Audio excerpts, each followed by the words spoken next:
Aí ele vai ficar. Pinta é o ramo dela, que é empresário na casa. Sempre vem um pouquinho. Ele vai pra casa das tintas.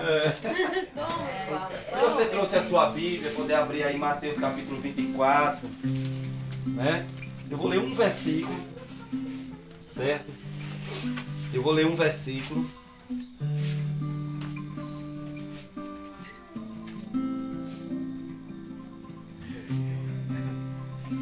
Versículo 13. Quem achou, diga amém agora. Diz assim, olha, presta atenção no que diz Jesus. Aquele que perseverar até o fim, esse será salvo. Aquele que perseverar até o fim, esse será salvo. Deixa eu falar uma coisa muito importante. A vida, ou na vida, tudo tem um começo, tudo tem um meio e tudo tem um fim. Né? A pessoa nasce, cresce, reproduz e morre. Isso é inevitável. É o caminho de todos. Né? Uns, infelizmente, não chegam sequer a nascer. Morrem mesmo ainda na barriga. Outros nascem, mas com pouco tempo acabam morrendo. Quando eu cheguei aqui nesse povoado, foi tanto jovem, uns 3 ou 4 que eu vi assim morrerem. Foi triste demais. Eu vi também na minha família muitos que partiram, inclusive meu irmão com 22 anos de idade, né? Cheio de planos, sonhos, projetos, um filhinho de 2 anos, eu acho, ou 3, e uma menina na barriga. E alguém veio e interrompeu a vida dele. Acabou os planos, acabou com tudo. Na pandemia, nós vimos aí quanta gente, irmão. A pandemia não respeitou nada nem ninguém. Foi pobre, foi famoso, foi rico, foi preto, foi branco, amarelo. Não teve bom, ninguém escapou da pandemia. Morreu muita gente. O mundo ficou atemorizado. A gente não sabia quando isso ia parar. Porque na vida é assim, irmão. A gente nunca sabe quando o fim vai chegar. A gente sabe que tem um fim, mas a gente nunca sabe quando ele vai chegar. Mas um dia chega. Infelizmente, de maneira natural ou de um acidental. Mas o fim chega. Isso é muito triste. Ouvindo as palavras do nosso irmão Luiz e fazendo dele as minhas palavras, se hoje mesmo Jesus chamar você, e aí? Como é que está a sua alma? Vai estar pronta para esse encontro com Deus? Porque, irmãos, olha aqui para mim para a gente terminar. Olha aqui para mim. Na vida, se você quer ingressar em uma profissão, existe ali uma direção para aquilo, né? Para você ser um pintor, por exemplo, você tem que aprender com o outro. Vai acompanhando, acompanhando, vai aprendendo a profissão, né? Outros preferem fazer um curso. Mas em tudo na vida você tem que ter uma direção a seguir, né? Você tem que ter uma bússola para lhe orientar, um mapa que lhe diga o caminho, né? Um instrutor para lhe ensinar as coisas. Nós, crentes em Jesus Cristo, nós temos a Bíblia Sagrada, que é o nosso manual. Ela que nos ensina a respeito de Deus, da salvação em Cristo Jesus, de como ter uma vida feliz e abençoada ao lado de Deus. Quando a gente lê a Bíblia, somente a Bíblia, a gente aprende muita coisa boa. Muita coisa boa. A primeira, que eu quero mais uma vez enfatizar. O povo diz assim: Jesus deixou uma religião certa. Mas se você lê a Bíblia, como eu leio todos os dias, você vai ver que nem sequer aparece a palavra religião. Foi algo inventado pelos homens.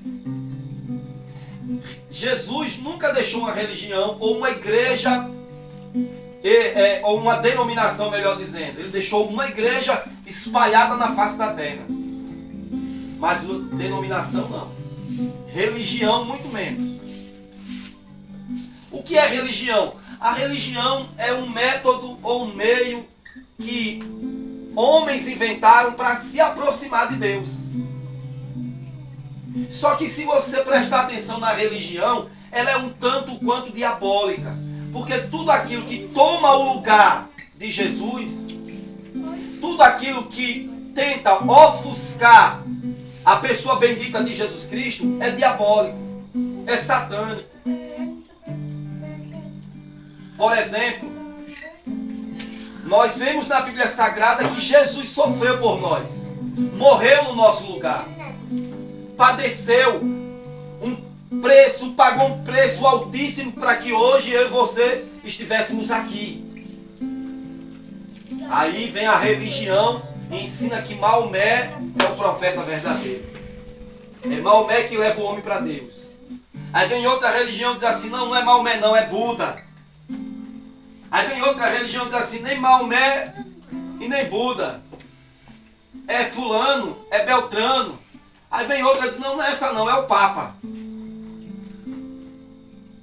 E aí você faz a pergunta, está na Bíblia isso? A resposta é não. O que está na Bíblia é que só existe um mediador. O que é mediador? Aquele que fica entre o homem e Deus. É aquele que leva o homem para Deus. Só existe um mediador entre Deus e os homens. Jesus Cristo, homem. Só Jesus é o caminho, a verdade e a vida. Só Ele tem poder de levar você para Deus. Quem pode dizer amém por isso? Amém. Só Jesus. E nós entendemos o seguinte, meus irmãos. Nós entendemos o seguinte. Que Jesus é o caminho, a verdade e a vida. Somente Ele pode nos levar para Deus. Então para que tanto santo? Que a gente não sabe de onde foi que saiu. Se você pega assim a história de um santo e pergunta quem foi, aí o povo diz assim, a tradição conta, diz os mais velhos. Os mais velhos antigamente diziam para mim que existia Saci Pererê, fogo corredor, mula sem cabeça, né? Meu pai dizia para mim que viu um dia o Maçone, como ele chamava, né? E todo mundo tem uma tradição que acaba ofuscando a pessoa bendita de Jesus. Olha aqui para mim agora. Se tanto santo fosse bom, o Nordeste não estava morrendo de fome. Se o santo fosse tão poderoso, o Nordeste não estava aí passando sede, fome, o gado morrendo e o povo acendendo vela, caminhando, fazendo procissão. E cadê a chuva que não vem?